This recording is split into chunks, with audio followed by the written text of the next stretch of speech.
আমি 2008 থেকে এই মামলার পিছনে আছি। প্রথম যখন এই মামলা শুরু হলো সেখান থেকে আজ পর্যন্ত আমি এই গত 16 বছর এই মামলার ডিফেন্সে আমি আর্গুমেন্ট করেছি এবং শেষ পর্যায়ে এসে আমার সৌভাগ্য হয়েছিল সমস্ত আসামিদের জন্য আমি আর্গুমেন্ট করেছি।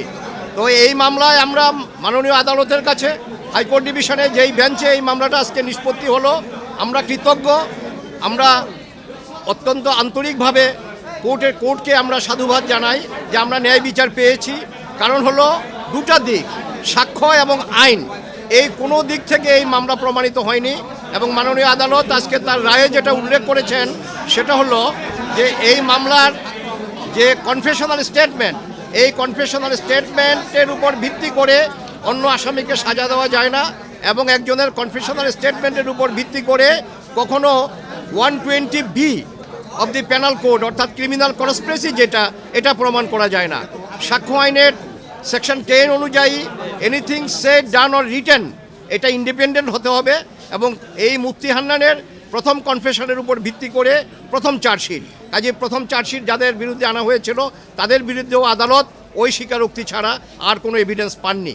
তারপরে দ্বিতীয় চার্জশিট যেখানে তারেক রহমান সাহেব সহ অন্যান্য যাদেরকে আনা হলো, লুৎফুজ্জামান বাবর, আরিফ কমিশনার, কাজী কায়কোবাদ এবং অন্যান্য যারা দ্বিতীয় চার্জশিটে, তাদের বেলায়ও দেখা গেছে যে ওই কনফেশনাল স্টেটমেন্ট ছাড়া আর কোনো এভিডেন্স নাই।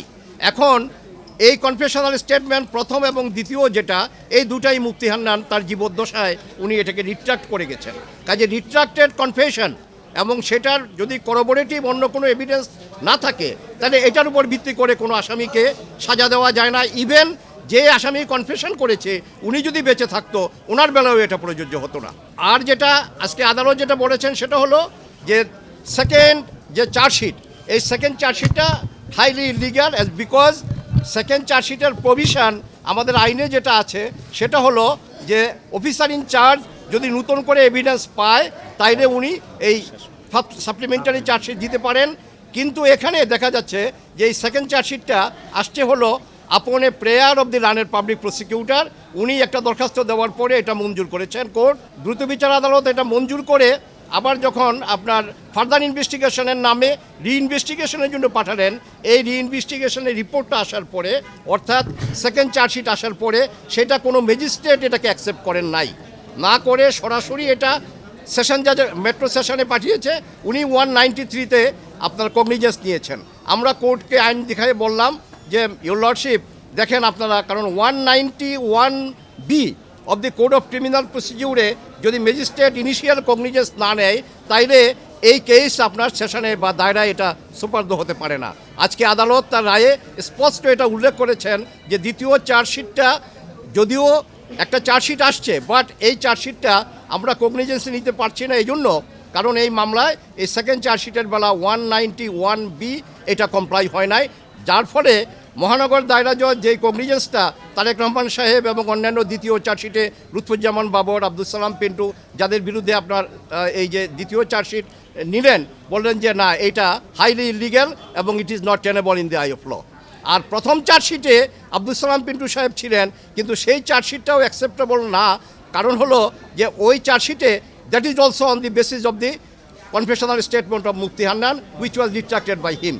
এবং এটা ছাড়া সবচেয়ে বড় কথা হলো যে 225 জন সাক্ষী ইনভেস্টিগেটিং অফিসার বাদ দিয়ে অন্য যারা ম্যাজিস্ট্রেট বাদ দিয়ে একজনও বলে নাই যে আমি দেখলাম ওমোকে আপনার এই গ্রেনেডটা মেরেছে, অথবা কারো স্বীকারোক্তিতে এই কথা নাই যে আমি নিজে এই গ্রেনেড মেরেছি অথবা এই গ্রেনেড মারতে আমি কাউকে দেখেছি। কাজে এখানে 302 কার বেলা হবে, সেখানে প্রকৃত খুনি কে সেটা নাই। কাজে আমি বলবো যে 2004-এ এই ঘটনাটা হয়েছে। একটা কথা আমি আইনের ছাত্র হিসাবে বলতে চাই যে অপরাধের গুরুত্ব বা এই নৃশংসতা যতটাই হোক না কেন, কিন্তু আসামিকে যদি একটা মামলায় আনতে হয় তার ইনভলভমেন্ট কী সেটা দেখতে হবে। কাজেই 21 আগস্টে এই ঘটনা হয়েছে, এই ঘটনাটা আমরা নিন্দা করি, কিন্তু এই মামলায় রাজনৈতিকভাবে এই মামলার ইনভেস্টিগেশন হয়ে যেই অভিযোগপত্র আসলো, যেই ট্রায়াল আজকে 16 বছর 2008 সন থেকে আজকে 2024 এই 16 বছর যেই ট্রায়াল আমরা দেখলাম, যেহেতু আজকে শেষ রায় আমরা পেয়েছি এবং আশানুরূপ সমস্ত আসামিদেরকে মাননীয় আদালত খালাস করে দিয়েছেন ইনক্লুডিং নন অ্যাপিলিং অ্যাকিউজড অর্থাৎ তারেক রহমান সাহেব এবং যারা যারা কাজী কায়কোবাদ এবং অন্যান্য যারা আপিল করতে পারেননি তাদেরকেও এটা উনি খালাস দিয়েছেন। আমরা কোর্টের কাছে কৃতজ্ঞ। আমাদের মফস্বল কোর্টে একটা কথা আছে, নথি শুদ্ধ খালাস। তো আজকে আমার সবচেয়ে আনন্দ লাগছে আমার ডিফেন্স টিম সহ যে আমার 16 বছরের পরিশ্রম সার্থক হয়েছে, এই মামলা নথি শুদ্ধ খালাস হয়েছে আলহামদুলিল্লাহ। তদন্তের ফলাফল ভিন্ন না।